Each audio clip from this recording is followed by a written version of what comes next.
وما أرسلناك إلا رحمة للعالمين. Kita masuk pada selanjutnya. Hak seorang bayi atau seorang anak adalah memberi nama. Ini ini parenting Islami ya. Artinya ya inilah yang benar dalam parenting ya, bukan yang lain. Artinya suatu judulnya apa, dalilnya apa, nyuruh apa, dalilnya apa. Parenting yang benar tuh kayak gitu. Ya, jadi nggak pakai logika yang aneh-aneh. Ya. Nama sangat penting. Oleh karenanya para ulama bersepakat bahwa hukum nama adalah wajib. Wajib seorang anak itu dikasih nama. Dan perlu diketahui bahwa nama sangat berpengaruh sekali pada seorang. Artinya nama yang baik merupakan tanda baiknya orang, nama yang jelek merupakan tanda jeleknya orang. Jadi jangan ngasih nama anak yang jelek-jelek. Dahulu pernah dikatakan, "Walamma absarat aina ka za lakobin." Jarang sekali engkau mendapati seorang yang memiliki nama. Illa wa maknahu infakarta bila kopi. Kecuali kalau kamu merenungkan dia sesuai dengan namanya. Artinya gini, orang itu kadang kamu lihat gitu kan, kok ini orang males gitu, jalannya kok lemar-lemer gitu kan, terus nggak semangat. Pasti kenalan namanya siapa mas? Peloh kan. Ada orang kayak gitu. Nah, pemberian nama atau lakop di sini pakai bahasa lakop ya. Ini akan menyebabkan efek pada karakter seseorang gitu loh. Nah, ketika seorang digelari dengan gelar-gelar yang jelek gitu kan, ya maka akan lakuannya menjadi kayak itu. Saya pernah punya teman SMA gitu. Kemudian dia kuliah di satu kota, terus dia bilang gini, pokoknya lu kalau ke kampus gue gitu, gue itu udah terkenal sekampus. Panggilan gue kalau nggak codet, ya iblis gitu. Waduh. Gitu. Codet itu karena mukanya ada bekas luka karena dulu pernah terlibat kecelakaan. Jadi mukanya itu kayak ada bekas kayak dibacok gitu. Terus ya dia dipanggil iblis katanya. Dan memang ya akhirnya nggak pernah bisa diem orangnya, ngomong terus aneh-aneh aja yang dilakukan. Ya, lama-lama ya kayak iblis juga gitu.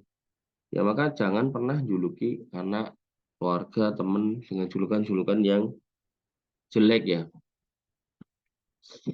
Dan juga orang dijuluki pedus gitu kan, ya, akhirnya jarang mandi gitu kan. Maka berikan julukan-julukan yang baik. Oleh karenanya hendaknya orang tua memilih nama yang baik untuk anaknya sehingga tidak membuat minder di hadapan. Ya, jangan kasih nama-nama yang jelek ya, nama yang bagus. Tapi dia juga paham kalau itu adalah doa dari orang tuanya.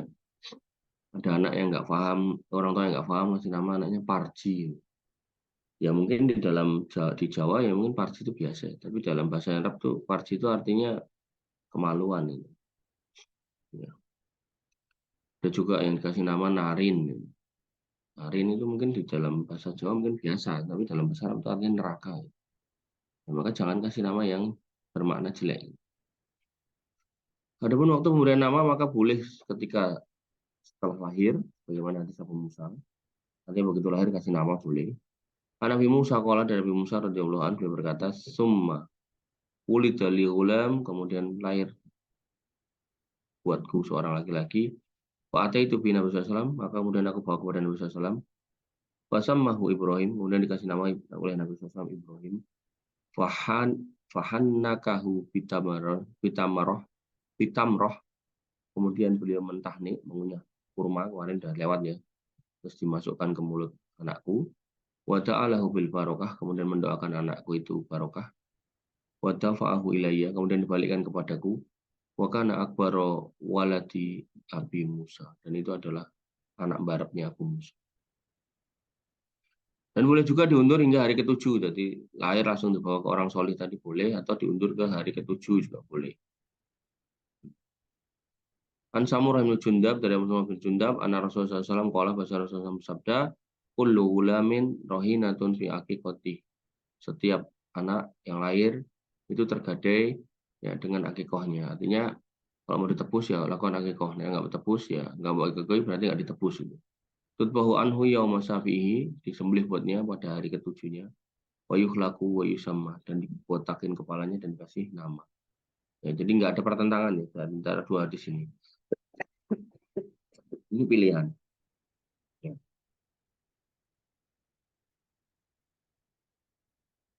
Mau langsung kasih nama silakan, nunggu nanti pas akikoh ya nggak apa-apa. Al-Hafidz Ibnu Qayyim rahimahullah berkata, tidak ada pertentangan antara hadis-hadis di atas, seluruhnya boleh hari ketujuh atau sebelumnya. Imam Ibnu Hazm rahimahullah berkata, memberi nama bayi adalah saat lahir, dan bila pemberian nama ditunda hingga hari ketujuh, maka nggak apa-apa. Syekh Ibnu Utsaimin rahimahullah berpendapat, bagus dalam masalah ini, katanya kalau nama memang sudah siap, maka langsung setelah lahir dikasih nama, bila belum siap, maka hendaknya ditunda hingga hari ketujuh. Imam Al-Baghawi mengatakan, tidak sedikit dari kalangan ahli ilmu menyunahkan agar bayi tidak diberi nama sebelum hari ketujuh. Diriwayatkan dari Hasan Al-Basri, dan ini adalah pendapat Imam Malik. Artinya ya monggo. Yang jelas 7 hari setelah kelahiran itu adalah waktu yang cukup untuk mikirkan nama. Syukur-syukur orang tua yang baik itu ya sebelum anaknya lahir itu udah punya bayangan namanya ini dari ya. Jangan jangan kayak inilah, jangan kayak orang-orang yang nggak punya ide. Ya mohon maaf ya, bukan berarti saya menyinggung nama-nama ini, bukan. Tapi maksud saya gini loh. Kadang tuh nggak persiapan gitu kan, terus anak pertama lahir gitu, kasih nama Eko. Anak kedua lahir kasih nama Dwi gitu. Anak ketiga lahir kasih nama Tri gitu. Dan itu terjadi di setiap keluarga di mana aja gitu. Ya. Ya bukan berarti nggak boleh, boleh sih kasih nama itu. Cuman kalau maknanya cuma 1, 2, 3 gitu kan, ya yang lain gitu. Ya, yang punya makna gitu, yang punya maksud, yang punya contoh kayak tadi Abu Musa dikasih nama anaknya Ibrahim, berarti kan maksudnya biar anak ini punya sifat atau sikap yang kayak Nabi Ibrahim gitu. Dan anak laki-laki menurut saya kalau dikasih nama Muhammad itu depannya itu bagus. Artinya biar dia ingat kalau dia itu Muslim dan dia harus seperti Nabi Muhammad, belajar mengenal Nabi Muhammad SAW. Nah itu ada Muhammad nyolong ayam gitu, ya ada juga gitu kan. Ya, itu karena mungkin setelah dikasih nama nggak diajari agama. Ya. Selanjutnya hendaknya diperhatikan adab-adab dalam beri nama. Adabnya apa? Satu, memilih nama yang terbaik, yaitu untuk laki-laki Abdullah dan Abdurrahman. An Ibnu Umar radhiyallahu anhu, dan Ibnu Umar radhiyallahu anhu, qala beliau berkata, qala Rasulullah SAW, bersabda Rasulullah SAW, inna ahabba asma'ikum ilallahi Abdullah wa Abdurrahman. Nama yang terbaik yang dicintai oleh Allah Subhanahu wa taala, ya, bahwasanya itu adalah Abdullah dan Abdurrahman. Nah, di sini menunjukkan keutamaan nama Abdullah dan Abdurrahman. Syekh Bakar bin Abdullah menjelaskan, susunan nama yang utama adalah nama Abdullah dan Abdurrahman. Atau setiap nama yang disandarkan kepada nama Allah seperti Abdul Aziz, Abdul Malik, dan seterusnya. Tapi panggilannya ya komplit ya. Abdullah, panggil Dul, atau panggil Loh, ini yang bisa ya. Panggilnya Abdullah. Abdurrahman, panggilnya Rahman. Ya, Abdurrahman. Nah, kemudian setiap nama para nabi, Nabi Adam, Ibrahim, Yusuf, Isa, Musa, dan seterusnya. Jadi kalau nggak pengen kasih nama Abdullah atau Abdurrahman, ya kasih nama para nabi. Silakan. Nabi yang terbaik ya Nabi Muhammad. Terus itu nabi-nabi ulul azmi. Atau nabi yang lain. Ini tak kasih Nabi Daniel, tak kasih nama Daniel, boleh nggak? Boleh. Nama Nabi Daniel itu ada. Silakan. Siapa nama orang solih? Nah, seperti nama para sahabat dan seterusnya. Ya, sahabat tentu diurutkan loh, Khulafaur Rasyidin, kemudian sahabat-sahabat yang dijamin masuk surga. Silakan. Kemudian yang kedua, hendaknya mewaspadai nama-nama yang dilarang dalam Islam. Sewajibnya bagi kaum muslimin untuk memperhatikan nama-nama anak mereka sehingga tidak bertentangan dengan syariat dan tidak keluar dari kaidah bahasa Arab. Nih, kalau bisa jangan keluar dari kaidah bahasa Arab. Artinya kalau secara bahasa daerah kita itu nggak apa-apa, tapi dalam bahasa Arab kalau ada artinya jelek ya sebaiknya jangan. Adapun nama-nama yang perlu, nama-nama asing hasil impor dari negara kafir, ini juga perlu dihindari. Jacqueline, Yuli, Diana, Susan, Victoria, Clara, Linda, Laura. Ya. Artinya nggak di apa ya namanya, nggak di semacam nggak diutamakan lah pakai nama-nama kayak gini, pakai nama-nama yang baik. Ya kalau sudah terjadi ya sudah gitu. Tinggal nanti misal namanya Yuli gitu kan, atau mungkin Yuni ya, gitu. Nah anaknya siapa namanya? Anaknya Fatimah ya udah panggilannya Ummu Fatimah atau Ibu Fatimah atau Mama Fatimah. Demikian juga harus diwaspadai nama-nama yang jelek dan dilarang. Di antaranya setiap nama yang dihambakan kepada selain Allah. Nah, seperti Abdul Rasul, hambanya Rasul, salah. Abdul Ali, hambanya Ali, salah. Abdul Husain, ada orang kayak gini, salah. Dan juga Abdul Muthalib menurut pendapat yang sahih. Abdul Muthalib ini walaupun kakek Nabi, Nabi kan waktu itu belum jadi Nabi ya. Nah, maka ini juga termasuk nama yang tidak tidak disarankan. Gitu. Dulu ada juga orang namanya Abdul Hakam, gitu. Bapaknya para hakim, ini juga nggak boleh. Kemudian yang harus hindari juga setiap nama orang kafir asing yang khusus kalangan mereka. Udah kafir asing gitu kan. Siapa contohnya? Misal Fransiskus itu tinggalkan itu. Yohanes tinggalkan. Kemudian yang ketiga setiap nama dari nama Allah seperti Ar-Rahman, Ar-Rahim, Al-Khaliq. Gitu. Tapi nggak ada Abdulnya gitu. Namanya siapa? Ar-Rahman. Namanya siapa? Ar-Rahim. Ini nggak benar ya. Jadi kan nama masjid juga nggak pas ya. Masjid Ar-Rahman salah. Yang benar apa? Baitur Rahman. Masjid Ar-Rahim salah. Yang benar Masjid Baitur Rahim. Tambahin kata benda di depannya. Yang keempat, setiap nama dari nama-nama patung sesembahan manusia selain Allah. Namanya siapa? Uzza, Nailah, Hubal, Lata, Mana. Namanya siapa? Nyi Roro Kidul. Semua yang disembah selain Allah Subhanahu wa taala nggak boleh dijadikan nama. Namanya siapa? Siwa. Namanya siapa? Brahma. Namanya siapa? Rama. Nggak bisa. Namanya siapa? Sinta. Nggak. Maka semua itu nggak boleh. Namanya siapa? Grandong. Tokoh-tokoh yang dianggap dari dunia hitam. Namanya siapa? WW. Yang ketiga, hendaknya mengubah nama-nama jelek dengan nama yang bagus. Kalau pada akhirnya sudah jelek namanya, artinya secara makna jelek, ya kayak tadi saya contohkan Narin, Dolim, ya. Namanya siapa? Dolim, namanya siapa? Farji, gitu. Ya. Maka sebaiknya diganti. Sebaiknya diganti. Bapak saya dulu namanya Aimin, ganti Aminuddin. Rasulullah SAW sering menerapkan hal ini dalam beberapa riwayat. Seperti Baroh diganti dengan Zainab. Hazen itu artinya sedih. Itu orangnya sedih. Terus diganti oleh Nabi Sahel. Terus akhirnya nggak pernah sedih lagi. Asiyah itu orang yang bermaksiat diganti dengan Jamilah. Syihab diganti dengan Hisham. Dan lain sebagainya. Ya. Jadi kalau nama kita maknanya jelek, diganti. Yang keempat, sunnahnya berkunyah. Nah, tadi saya kasih contoh, misalnya namanya udah terlanjur ini nama Jawa, Eko, ya, atau mungkin Dwi, gitu. Maka pakai kunyah untuk menutupi nama asalnya. Ya, yaitu nama yang diawali dengan Abu atau Ibnu jika laki-laki, seperti Abu Abdillah, Ibnu Hajar, atau Ummu untuk perempuan, atau Bintu jika itu perempuan, seperti Ummu Aisyah atau Bintu Malik. Kalau Ummu ini nanti dinisbatkan kepada anak. Bisa anak, bisa enggak sih. Tapi kalau Bintu dinisbatkan pada bapak. Oh, bapaknya ternyata namanya nama Jawa juga, ya wes langsung aja gitu. Ummu siapa? Anaknya siapa? Atau Abu siapa? Ummu atau Abu ini eh, itu kalau bahasa Arab ya, bahasa Jawanya ya bapak E atau ibu E. Ini mau diantar kemana? Ke ibu E Fatimah. Fatimah Singkai. Ya, sudah. Kunyah apabila bergabung dengan nama, maka boleh diakhirkan atau dikedepankan. Seperti Abu Hafsah, Umar. Atau Bakar, Abu Zaid. Jadi nama aslinya boleh ditaruh belakang, boleh ditaruh depan.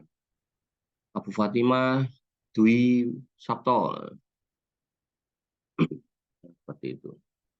Sekalipun yang Sekalipun yang lebih masyhur adalah didahulukan kunyah terlebih dahulu, ya, karena maksud dari kunyah adalah untuk menunjukkan tentang zat, bukan sebagai sifat. Dalam kaidah bahasa Arab. Kunyah secara umum merupakan suatu penghormatan dan kemuliaan sebagaimana kata seorang penyair. uknihi hina unatihi li ukrima.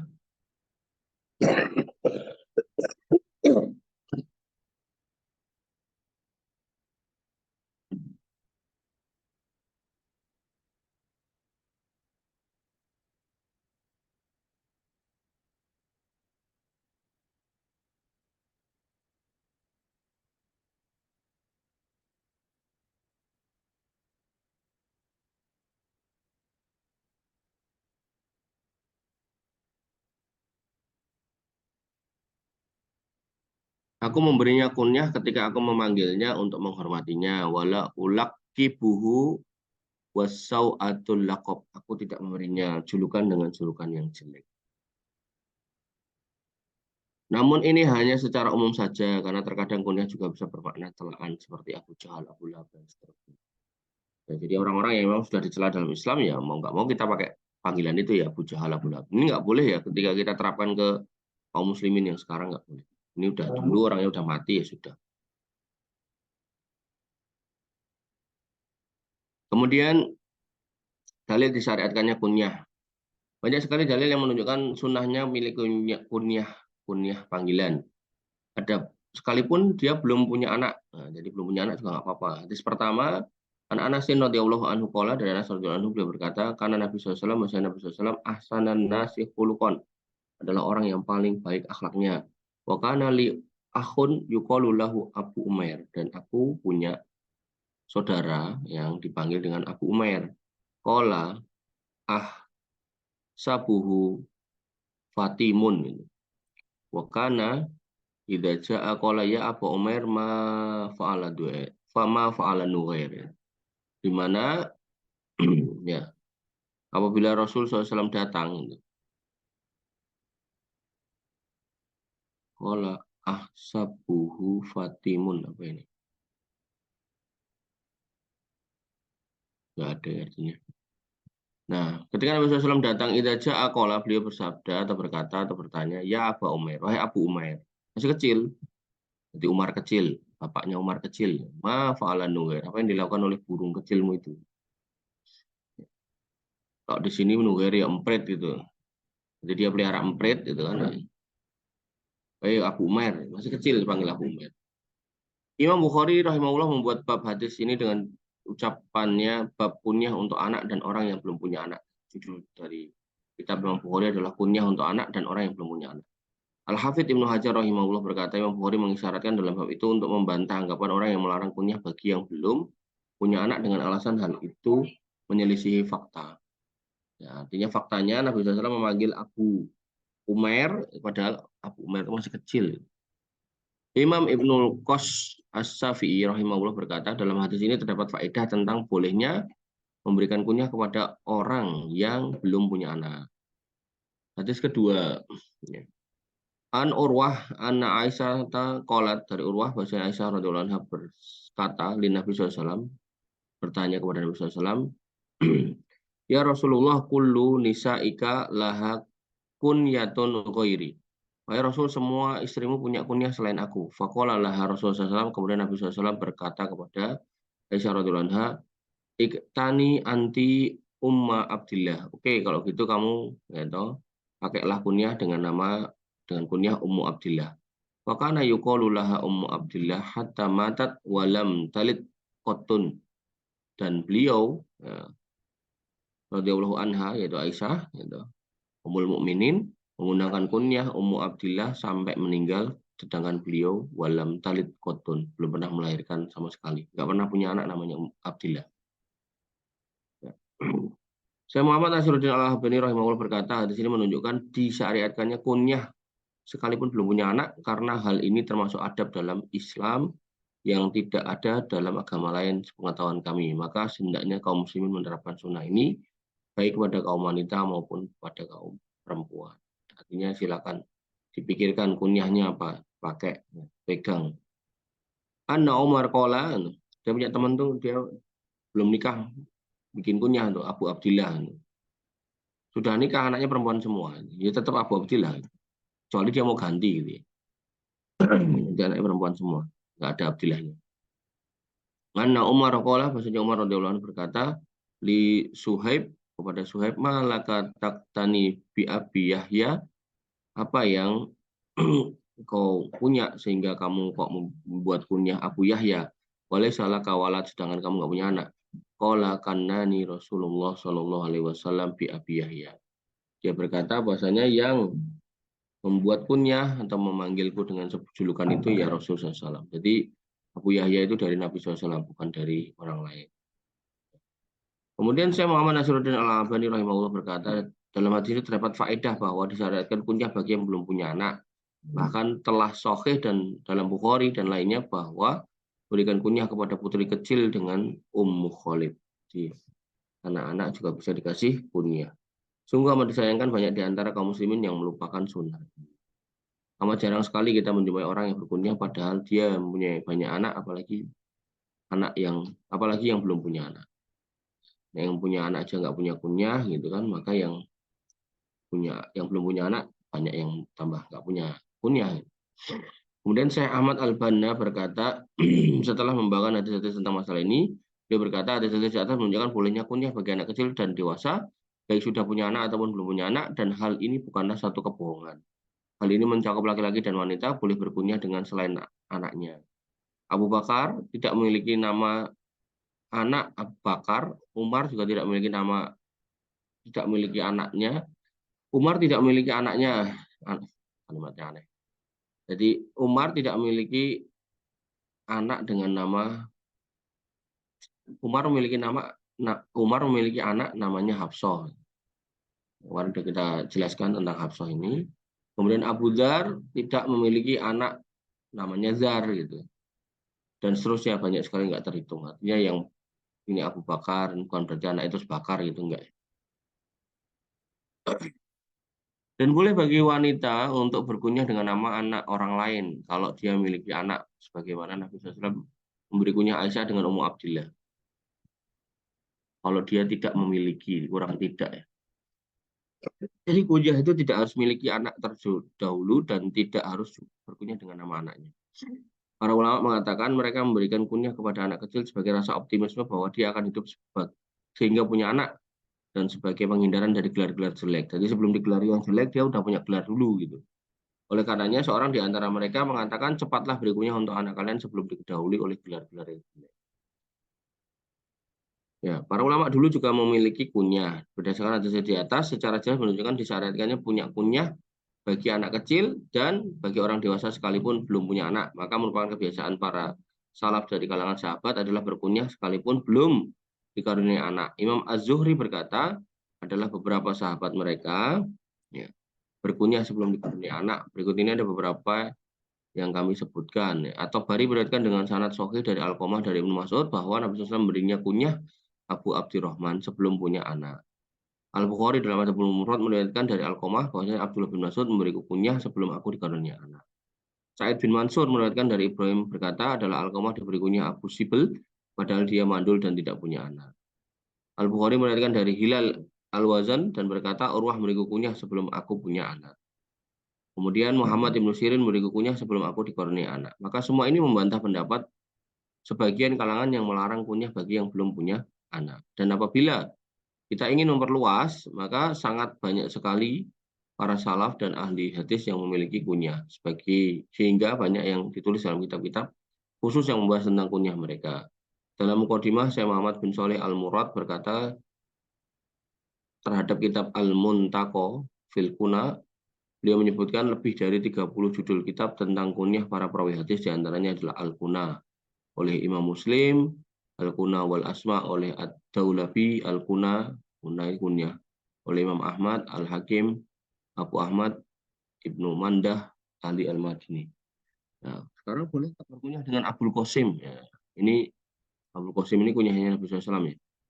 Hanya saja tidak diperkenankan bagi kaum laki-laki berkunyah dengan Abul Qasim sebagaimana dijelaskan dalam hadis diantaranya Nabi Hurairah radhiyallahu anhu yaqul, bahwasanya Nabi Hurairah radhiyallahu anhu berkata qala Abul Qasim, berkata Abul Qasim yaitu Nabi SAW, sammu bi ismi, silakan kasih nama Muhammad, namaku, nama Muhammad, wala taktanu bi kunyati, tapi jangan memanggil dengan kunyahku, yaitu siapa? Abul Qasim, enggak boleh.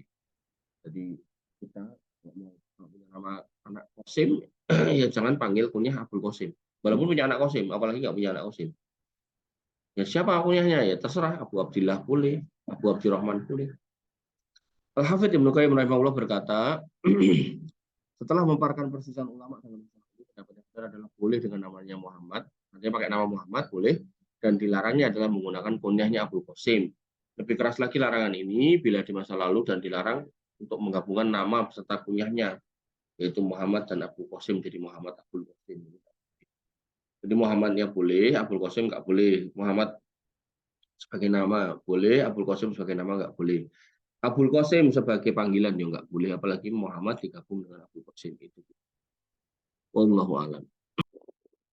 Baik, ini yang bisa kita sampaikan atau kita diskusikan. Kurang lebihnya saya mohon maaf. Saya cukupkan saya rasa sampai di sini. Alafu minkum subhanakallahumma bihamdika asyhadu an la ilaha illa anta astaghfiruka wa atubu ilaik. Assalamualaikum warahmatullahi wabarakatuh.